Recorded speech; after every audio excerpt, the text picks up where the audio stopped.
Salut tout le monde! Aujourd'hui, on va parler des trains et des métros au Japon.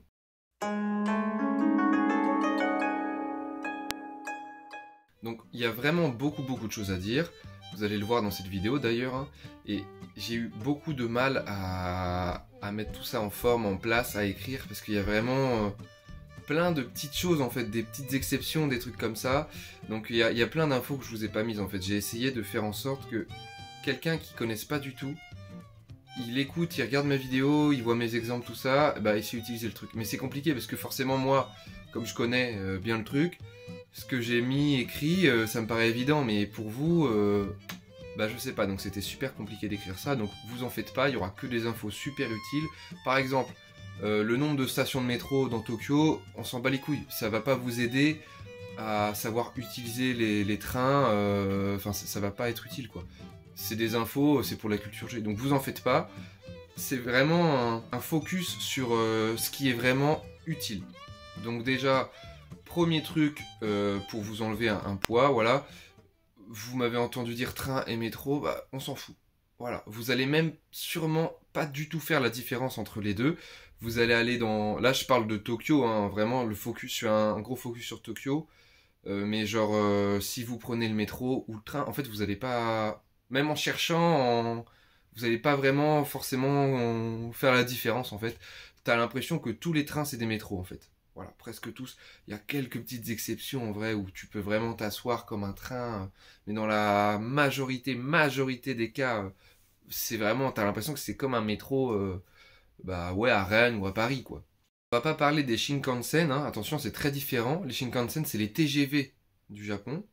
Donc si jamais vous voulez entendre parler de ça, ce sera dans une autre vidéo. Là, comme je vous l'ai dit, j'ai envie que ce soit concis, tout ça bien, et pas que la vidéo dure 4 heures sur les trains. Pour procéder à l'explication, on va tout simplement commencer par des règles de base. Avant d'expliquer le fonctionnement, comment prendre le métro, tout ça, voilà, il y a quelques petits trucs à vraiment savoir.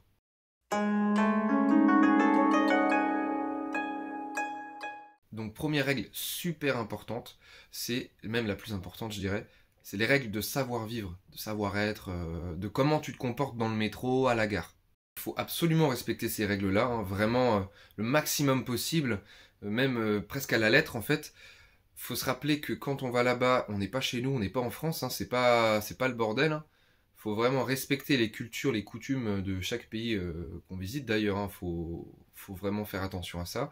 Et là-bas, il y a vraiment beaucoup de différences en fait culturelles. Enfin, de toute façon, vous allez aller là-bas, vous allez très vite le comprendre. Et dans le métro, c'est pas du tout comme le métro à Paris. Enfin, la façon de se comporter est quasiment opposée, je dirais. Si vous êtes de base de ceux qui hurlent, de rire avec vos potes, qui voilà, ou qui vous faites partager votre conversation téléphonique avec toute la rame de métro, ça, vous oubliez tout de suite. Dans les rames de métro et de train, le silence est de mise, faut vraiment respecter ce truc-là, parce que vous allez très vite le voir quand vous allez prendre le métro ou le train le matin, ou le soir, hein. Il y en a beaucoup, en fait, qui le matin finissent leur nuit, voilà, dans le métro, et le soir, bah, qui s'endorment après leur journée de travail, quoi. Déjà ça doit vous choquer un peu. Attends, comment ça on s'endort dans le métro? C'est dangereux, on peut se faire piquer nos affaires.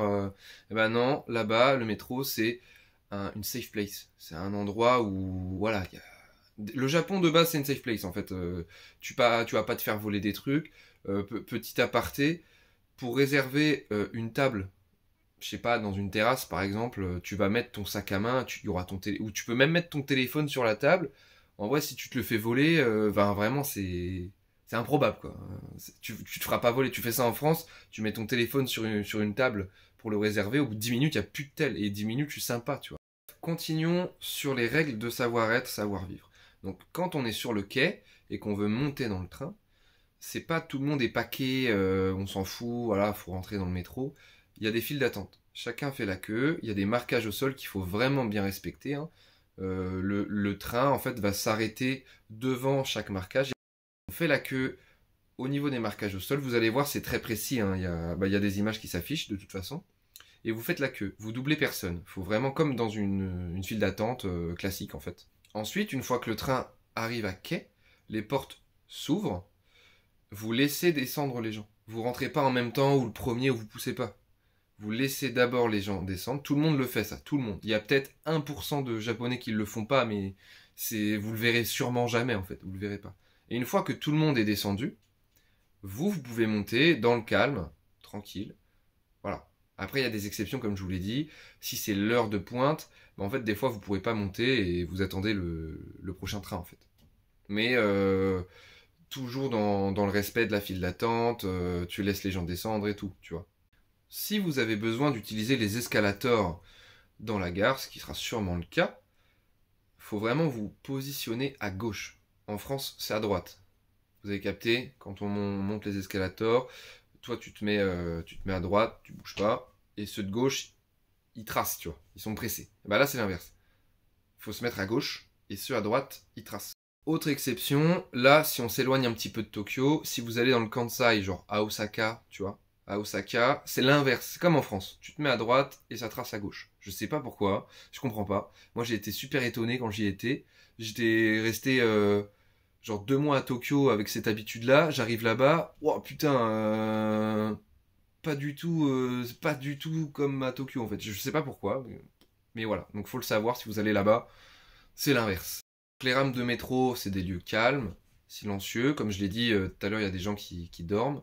C'est un lieu de tranquillité. Tu peux en vrai parler, hein, mais vous en verrez peu le faire. Mais tu chuchotes, tu parles pas fort, tu vas pas hurler quoi, tu vois.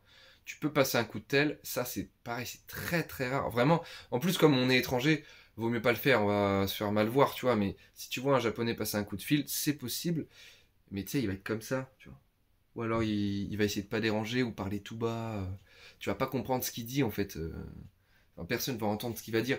Le but c'est de déranger personne. Au bout de chaque rame, il y a des places réservées pour les femmes enceintes, les handicapés, les personnes qui ont besoin, les personnes âgées quoi.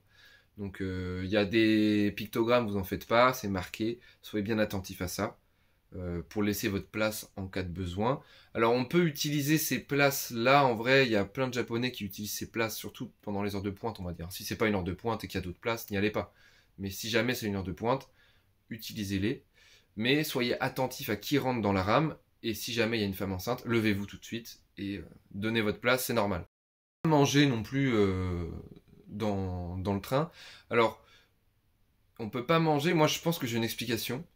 C'est que déjà, même manger en marchant là-bas, on peut pas dans la rue, enfin c'est mal vu quoi. Mais aussi c'est un lieu où il n'y a pas trop d'odeur. Genre dans les trains, les métros, ça pue pas et ça sent pas bon non plus. Genre c'est neutre, tu vois. Parce que les gens là-bas ne mettent pas trop de parfum.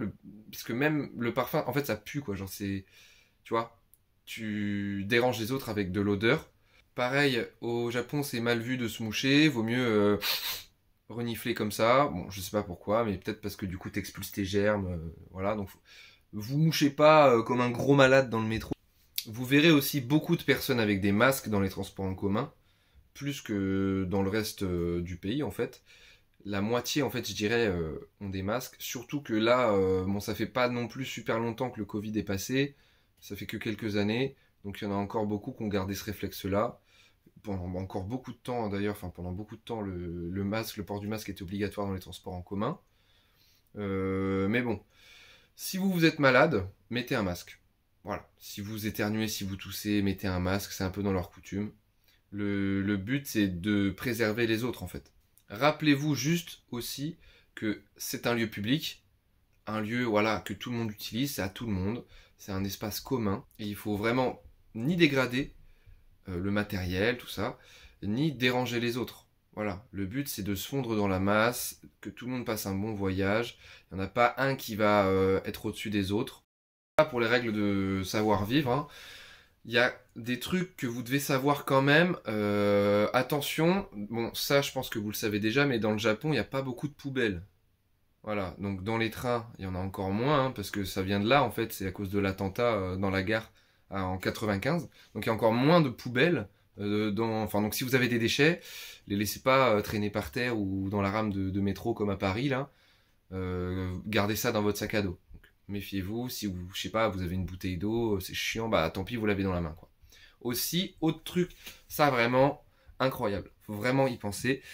Là-bas, il y a des wagons, pas sur toutes les rames, pas sur toutes, mais par exemple, la compagnie Keio a ce genre de wagons. C'est les wagons pour les femmes, les wagons roses, women only.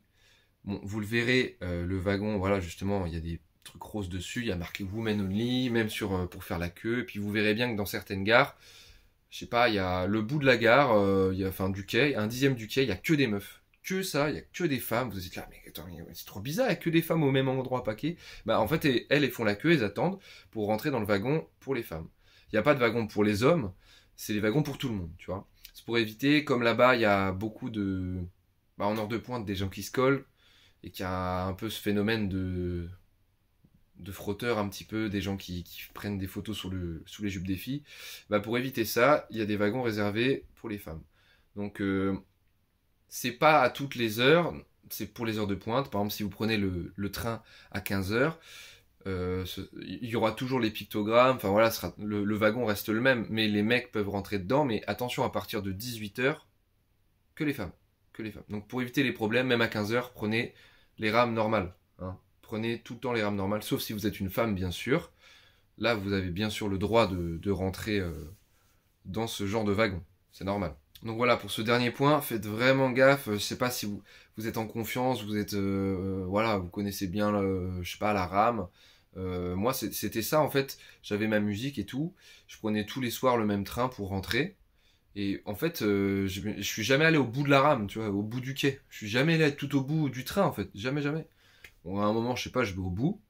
Et puis, je commençais à faire la queue et tout, machin. Bon, je suis pas rentré dans le wagon, mais tu sais, j'ai commencé à me dire, c'est bizarre, il y a que des femmes autour de moi. Je comprends pas trop. Et puis, je commence à regarder. Je vois, ah ouais, même sur certains poteaux, il y a marqué Women Only. Et je me dis, Women Only, mais attends, il parle du wagon là. Et quand le train est arrivé, ah là, j'ai compris. Là, j'ai compris, tu vois. Voilà pour ce premier point qui est très utile. Et pour moi, avant de vous expliquer comment fonctionnent les trains, il faut vraiment savoir comment se comporter.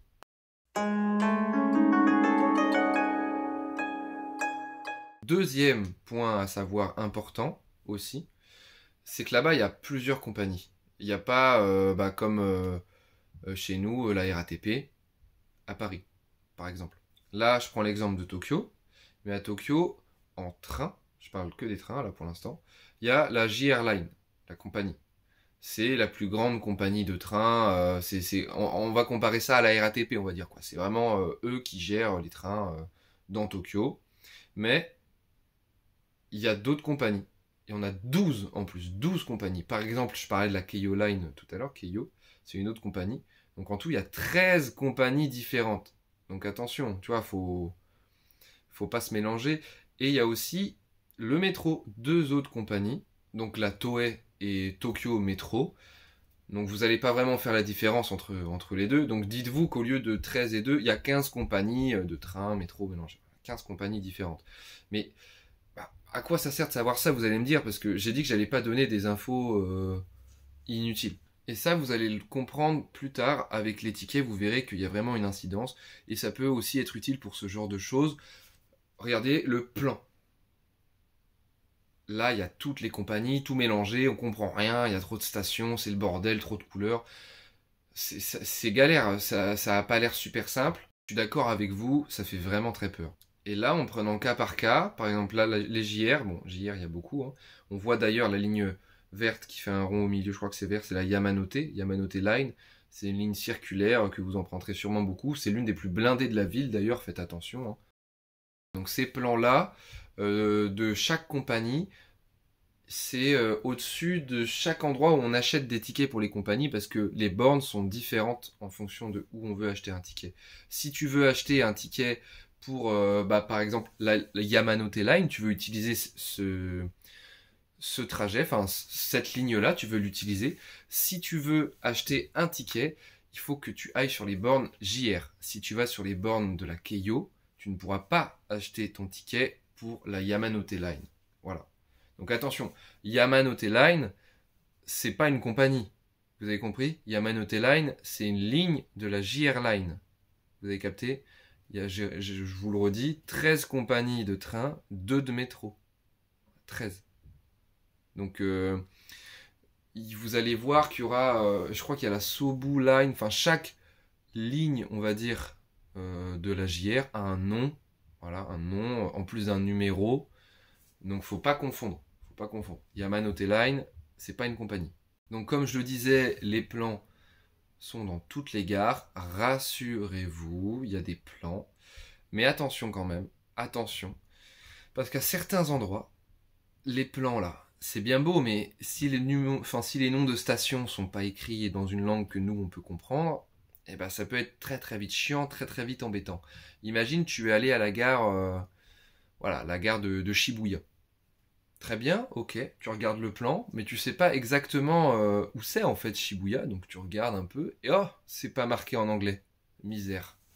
Et ben là, ça c'est un sacré problème qui peut très très vite vous arriver, donc méfiez-vous. Moi je vous conseille de regarder à l'avance en vrai de chez vous, enfin où aller, mais ça peut arriver. Alors c'est assez rare, c'est pas dans toutes les stations, mais je vous assure que même dans des stations du centre de Tokyo, des fois c'est pas écrit en anglais et ça peut être super handicapant. Donc voilà pour un petit peu toutes les bases. J'ai pas tout dit. En vrai, c'est impossible de tout dire. Je pourrais parler 4 heures.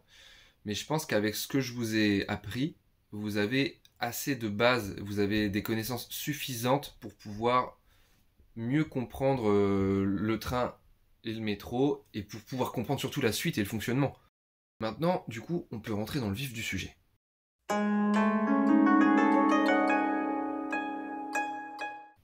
Pour le fonctionnement, c'est comme un peu partout, il faut en numéro 1 un titre de transport. Là-bas, c'est assez simple. Il y a 2 façons d'avoir un titre de transport, de valider son titre. Soit tu as un ticket que tu prends et tu valides ton ticket. Voilà. Attention, il n'y a pas d'abonnement aussi, sauf exception bien sûr. Ça, je vous le dis juste, petite info comme ça.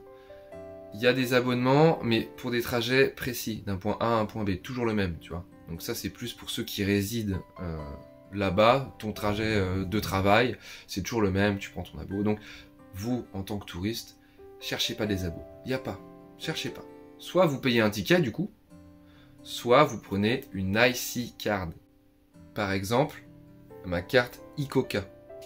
Maintenant, vous savez qu'il y a 2 façons pour valider son titre de transport. Soit tu valides ton ticket, soit tu valides une carte. Donc on va commencer par expliquer comment fonctionnent les tickets, comment les avoir, voilà.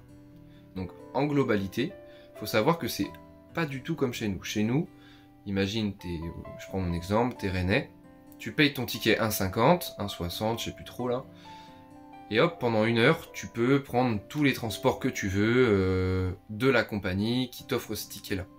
Donc rappelez-vous tout à l'heure, je vous ai dit qu'il y avait plusieurs compagnies. Donc déjà, ça doit vous mettre un peu la puce à l'oreille sur les tickets. C'est bizarre, tu vois. S'il y a plusieurs compagnies, peut-être qu'il va falloir plusieurs tickets. Ah bah, vous avez raison. Je reprends. C'est pas autant, c'est à la distance. Si jamais tu veux faire une station, exemple, tu vas payer, on va parler en euros, 1 euro. Voilà. Tu veux faire 2 stations, c'est aussi 1 euro. Voilà. 3 stations, pareil. Mais à la 4e station, tu vas voir, c'est 1,50. Oh, bizarre. 5e aussi, 1,50. Voilà, 6e 1,50. Et la 7e, 2 euros. Oh, bah ça monte, c'est bizarre. Mais en fait, c'est plus tu vas loin, plus tu payes, tu vois. Des fois, tu as 3 stations d'affilée, ça va être le même tarif, tu vois. Si souvent, c'est le même quartier. Et tu changes de quartier, le prix va monter. Donc si jamais tu veux traverser toute la ville de Tokyo, ton ticket, eh ben, il peut très vite te revenir à 8-10 balles, quoi, tu vois. Et si jamais, du coup, tu changes de compagnie, tu prends plusieurs trains différents, eh ben, tu peux en avoir pour un gros billet. Si tu pars, par exemple, 3 mois, comme moi, et que tu veux vraiment parcourir la ville, tu veux faire tous les recoins, et que tous les jours tu prends les transports, tu peux t'éloigner et tout, tu en auras pour des centaines d'euros de transport à la fin. Vous savez que les tickets se payent à la distance, mais pas à la durée. Comment ça marche? Comment on fait pour acheter un ticket du coup? C'est bien de savoir ça, mais comment on fait? Eh bien c'est très simple. Tout à l'heure je vous ai dit qu'il y avait des sortes de bornes, carrément même des bornes, sous les plans. Eh bien si vous voulez un ticket de la JR Line, vous allez aux bornes de la JR Line. Voilà. Il y a des images qui s'affichent. Vous en faites pas, c'est pas compliqué. Sur les bornes, on peut changer la langue en plus. On peut mettre en anglais, en espagnol, même des fois en français. Ça dépend des endroits. Mais on peut. De toute façon, c'est toujours pareil. Vous cliquez sur le ticket. Vous prenez un ticket. Soit on peut choisir directement son tarif. Par exemple, vous avez regardé la carte en hauteur. Vous savez que vous êtes à Shibuya. Voilà. Je suis à Shibuya. Je vais aller à Ikebukuro. Vous regardez, je suis là. Tu vois, hop, là. Je vais aller là. Et tu vois que sous Ikebukuro, il y a marqué 460. Et bah tu sais que tu vas payer 460 yens. T'as compris? Donc du coup, tu vas cliquer directement sur la borne, sur 460. Voilà, tu connais le tarif. Ça va te sortir un ticket, tranquille. Sinon, autre option, t'as pas regardé le plan, tu t'emballais, que t'as pas le temps, ou tu sais pas trop, machin. Et bah sur la borne, tu vas pouvoir taper directement le nom de la station. En anglais, tu pourras, hein, pas obligé de prendre des caractères, pas de souci. Tu peux taper en anglais. Donc tu vas taper Ikebukuro. Et là, hop, 460 yens. Pas de problème, ça change rien. Attention, à certaines stations, on est obligé de lire la carte et de payer directement avec les prix qu'on sait. Ça dépend des compagnies en fait. Il y a des compagnies, bon c'est pas dans le centre, hein, mais si vous vous excentrez un petit peu de Tokyo, en fait tu es obligé de lire la carte. Tu peux pas, bon je me fais pas chier, je vais pas me perdre, je vais pas regarder la carte, voilà. Je tape Ikebukuro, des fois tu dois vraiment connaître le prix.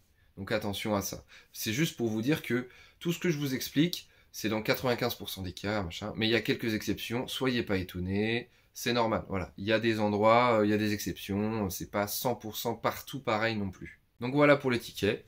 Vous savez que vous devez payer votre ticket à la borne, voilà. En espèces d'ailleurs, hein. C'est en espèces que vous pouvez payer, rarement par carte en vrai. Donc l'intérêt d'avoir de l'espèce sur soi se vérifie maintenant. Et du coup, je vous avais parlé des IC cards comme ma carte ICOCA. Donc ma carte ICOCA, c'est la même chose que la carte Suica, que vous connaissez sûrement, ou Passmo. C'est la même chose. Je vous explique le fonctionnement d'abord. Alors, dans les gares, justement, aux mêmes endroits, les mêmes bornes que pour prendre les tickets, vous pouvez retirer cette carte-là si vous le souhaitez. Bon, là, en ce moment, il y a une pénurie mondiale. Donc malheureusement, vous ne pourrez pas avoir ce genre de carte, sauf si vous partez dans quelques mois ou que c'est résolu. Le seul moyen, c'est d'avoir une carte Welcome Suica que vous chopez au terminal 3 de l'aéroport d'Haneda. Voilà. Ou alors, si vous voulez justement pas de Suica mais une carte ICOCA, vous pouvez la commander par internet de chez vous à l'avance, ça va vous coûter peut-être un petit peu plus cher. Ou alors aller directement à Osaka la prendre, si vous passez par là-bas. Mais si vous restez qu'à Tokyo, malheureusement, cette carte-là, vous ne pourrez pas forcément l'avoir. Donc cette carte-là, comme je le disais, vous les avez directement au guichet des tickets, enfin aux bornes des tickets. Mais si vous l'insérez dans la borne, en fait, vous pouvez recharger votre carte. Vous pourrez la recharger. Il y a même des endroits où pas besoin de l'insérer, tu la poses, hop, comme ça, dans un petit creux, il y a des lasers qui vont la scanner et tranquille, tu auras accès à ta carte. Et tu peux la recharger. Par exemple, tu as un billet de 10 000 yens, tu vas mettre 10 000 yens dessus. Voilà, vous voyez où je veux en venir? C'est pratique. Hein. Quand tu passes le portique pour rentrer dans la compagnie, enfin, dans le système ferroviaire, soit tu valides ton ticket, donc tu fais rentrer ton ticket, c'est comme partout, hein, dans la petite encoche. Le ticket, attention, ressort de l'autre côté, ne pas l'oublier. Gardez votre ticket avec vous, parce que pour ressortir, vous en aurez besoin. Et du coup, pour cette carte-là, vous avez juste besoin de la biper sur l'endroit prévu à cet effet. Il y a des images, de toute façon, vous voyez très bien. Et vous pourrez même voir sur un petit écran un peu plus haut, sur l'endroit où on bip sa carte, tout l'argent qui vous reste dessus un petit peu. Voilà. Donc vous bipez, hop, si vous avez mis 10 000 yens dessus, vous allez voir afficher 10 000. Et vous savez que votre carte possède 10 000 yens. Ces cartes-là ont un petit avantage. Par exemple, la carte Suica te permet d'économiser 5% sur ton trajet. Bon, quand tu fais des trajets, 180 yens. Quand tu habites au Japon, c'est cool. Mais si vous venez que 2 semaines, si vous utilisez les tickets, bon, vous n'allez pas perdre beaucoup d'argent. Mais il y a une facilité avec ces cartes-là, du coup, vous l'avez très très vite compris. C'est que déjà, vous chargez une seule fois votre carte, hop, plus besoin d'aller acheter de tickets. Voilà, donc bon, il y a peu souvent la queue sur les bornes, parce que justement, comme tous les Japonais ont une carte comme ça, quand tu vas aller acheter ton ticket, il n'y a pas la queue. Sauf, justement, aux aéroports, parce que c'est les étrangers qui arrivent et qui prennent soit leur carte, soit leur ticket. Donc du coup, je disais la facilité, tu cherches ta carte, et ensuite, tranquille, tu bipes, tu rentres dans le truc, et voilà. Mais attention, moi je vous conseille de quand même, au tout début, au moins un jour ou deux, utiliser des tickets. Puisque on peut vite se faire piéger. Par exemple, tu veux prendre, je reprends l'exemple de tout à l'heure, la Yamanote Line. Voilà, c'est de la compagnie JR. Donc tranquille, tu rentres dans une gare, voilà, tu fais pas gaffe, tu bipes, tu rentres dans la compagnie, tu t'approches des quais, et puis tu dis, alors attends, oui mais c'est quel quai déjà, machin. Et tu te rends compte qu'en fait la gare où t'es allé, en fait c'est pas du tout une gare JR, c'est une gare Keio. Putain merde. Et puis bah manque de bol, JR c'est pas la même gare, parce que des fois, attention, la compagnie JR et Keio, ça peut être dans le même bâtiment, ça se connecte, mais des fois, faut marcher. Tu sors de Keio et tu peux prendre la ligne JR, tu dois marcher 5 minutes, quoi, pour changer. Et bah ouais, ça peut vous arriver, donc attention. Avec les tickets, au moins, vous êtes attentif. Vous regardez autour de vous, tu vois, ah bah ça c'est bien la bonne gare, ok. Tu regardes le plan, ah oui, ok, je vois ma station, c'est bien ma station, elle est bien ici. Tu sais à l'avance le prix que tu vas payer, t'es pas étonné, enfin tu sais, tu prends ton temps, quoi, tu vois. Alors qu'avec ces cartes-là, bon, tu peux plus facilement te perdre pour moi. Parce que quand tu prends un ticket, tu vas vraiment savoir où tu vas. Si tu as réussi à payer ton ticket, c'est que tu connais ta station. Tu vois, tu sais où tu vas, tu connais ta compagnie, tu t'es pas fait baiser. Alors que ça, voilà, c'est à double tranchant en fait. Tu peux te faire avoir par la facilité et te perdre en fait dans les réseaux de transport en commun, descendre à la mauvaise station plus facilement, enfin tu peux avoir de gros problèmes. Donc je vous conseille plutôt d'essayer d'abord même une journée ou alors si vous avez la flemme un seul trajet, mais essayez les tickets une fois pour vraiment vous approprier un petit peu le réseau ferroviaire quoi, parce que sinon ça peut très vite être un problème si vous êtes esclave de la carte. Donc voilà pour ces deux moyens de valider un titre de transport, on va dire, acheter un ticket ou une carte. J'ai essayé de pas vous bombarder de beaucoup d'infos. Pareil, je pourrais parler longtemps de ce genre de carte-là. Il y a beaucoup de trucs qu'on peut faire avec, mais ce sera pour d'autres vidéos. Le but, c'est de vous apprendre à utiliser le train.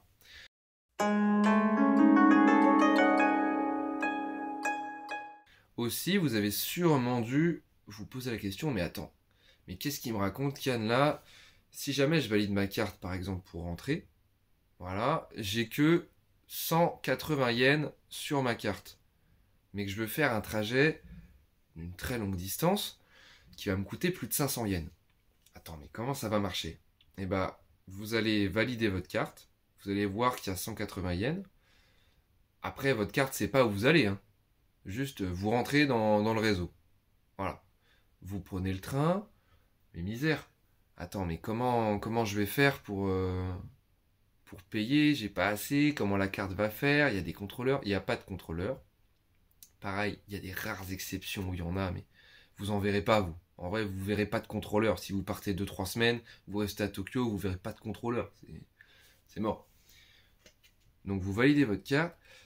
Et du coup, pour sortir, voilà, vous allez vous dire, bah vas-y, je sors. Et il y a d'autres portiques. Donc là, si vous avez juste un ticket, vous mettez votre ticket, vous sortez, pas de souci.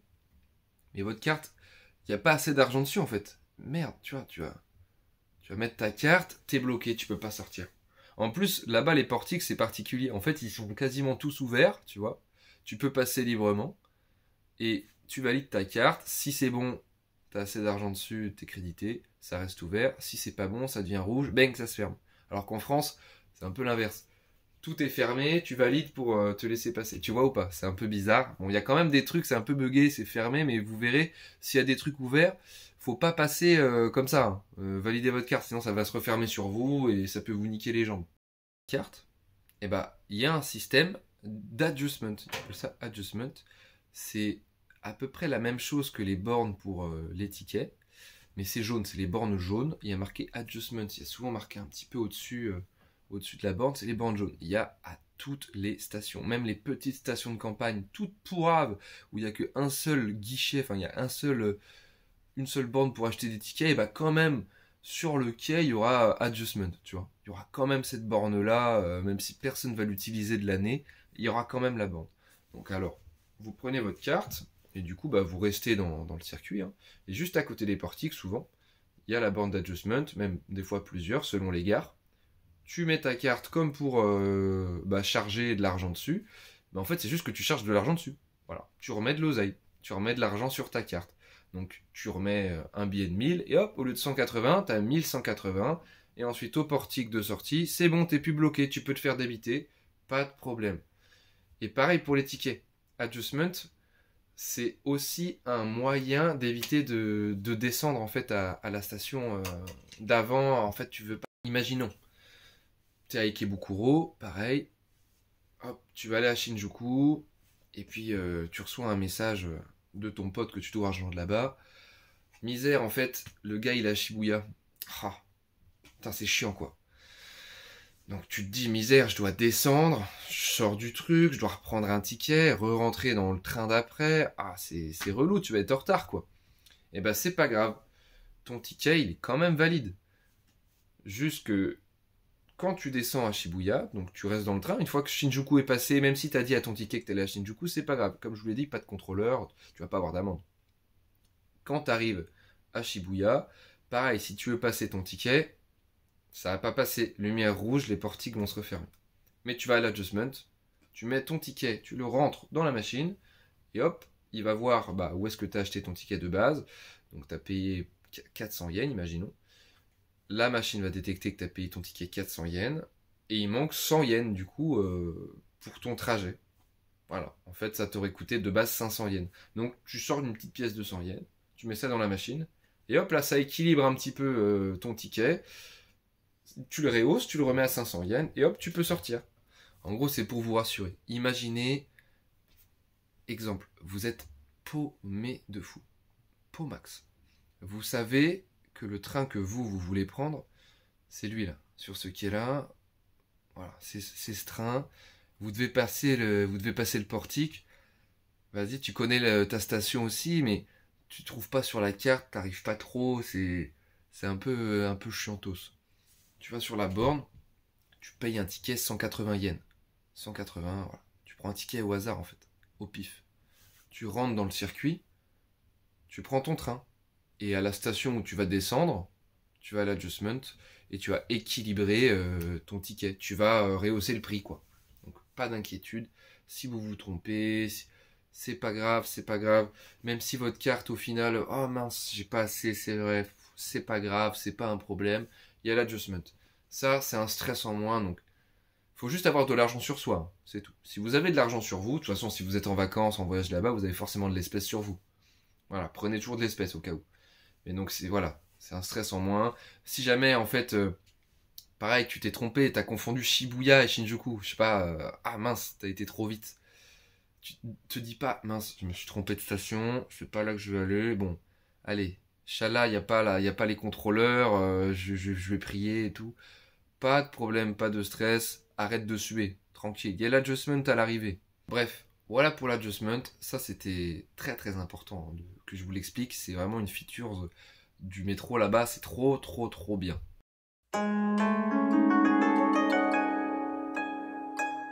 Aussi, je vous ai parlé qu'il y avait plusieurs compagnies et que ça allait servir à un moment. Et là, on rentre dedans.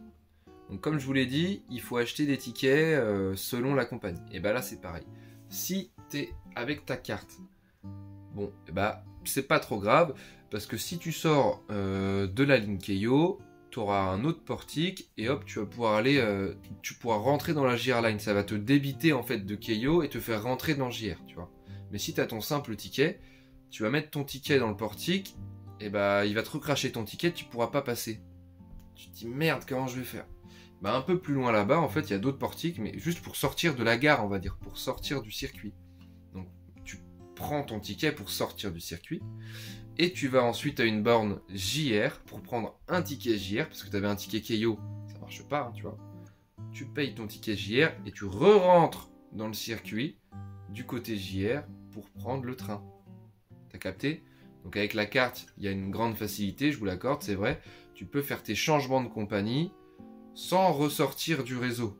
T'as capté? Sans sortir. Alors qu'avec le ticket, tu dois sortir du réseau. Donc pas d'inquiétude. Imagine, t'es dans un métro, Toé, tu vois, et t'enchaînes, hop, tu veux prendre une ligne JR. Bah, faut que tu sortes du métro, on va dire. T'es pas obligé de sortir de la gare. Souvent, tu sors du portique, t'as les bornes là, et le portique, il est là, tu vois. C'est pas la mort. Mais faut pas se dire, mince, mon ticket, il marche plus, comment je fais? Tu vas à l'adjustment, vas-y, ça marche pas non plus. En fait, c'est juste que c'est pas la même compagnie, c'est tout. Faut juste sortir. Donc c'est pour ça, à l'avance, renseignez-vous sur quelle compagnie vous allez utiliser sur ce trajet. C'est les deux mêmes, c'est JR les deux, ou alors c'est des compagnies différentes. Là, je vais pas vous parler 10 000 ans qu'il y a plein de compagnies différentes, mais soyez pas étonnés. Je reviendrai dessus sur une autre vidéo, mais wow, il y a tellement de choses à dire, vous avez vu que je peux pas m'étaler sur tout.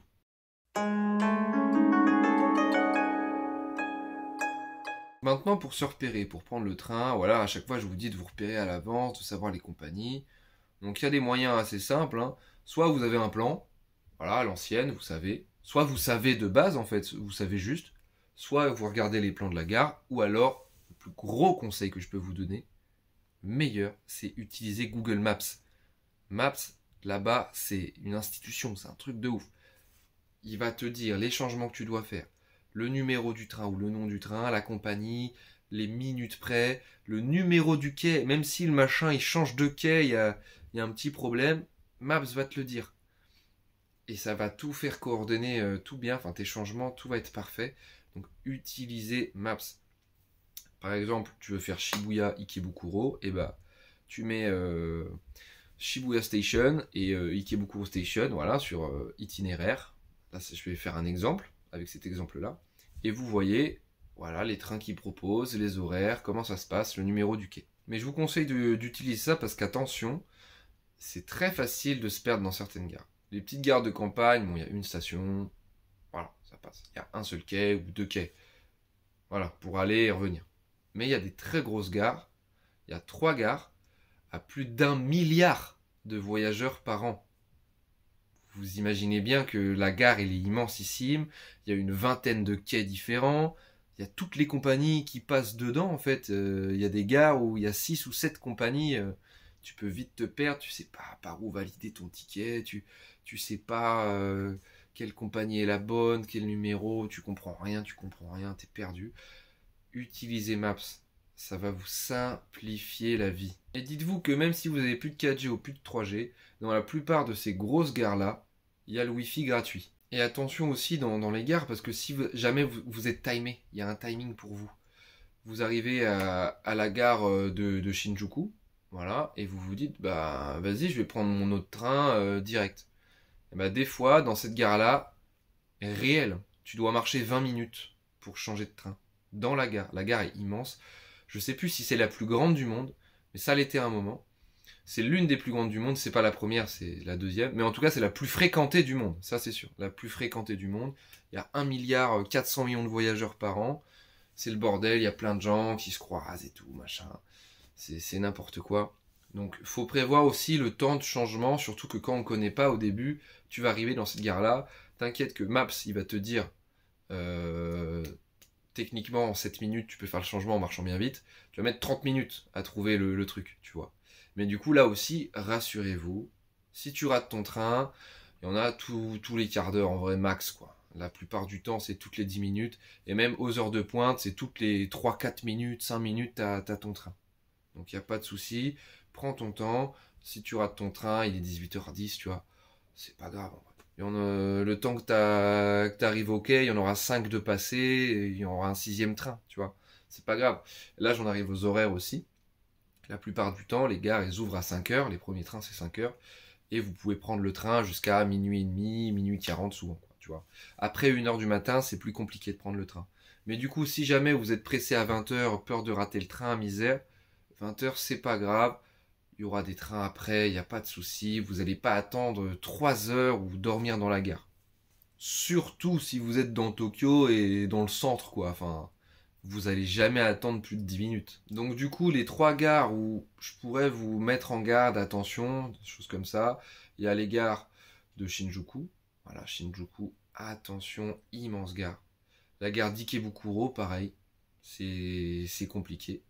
Et la gare de Tokyo, la gare en fait où il y a les Shinkansen, la gare principale de la ville. Attention aussi, c'est très grand.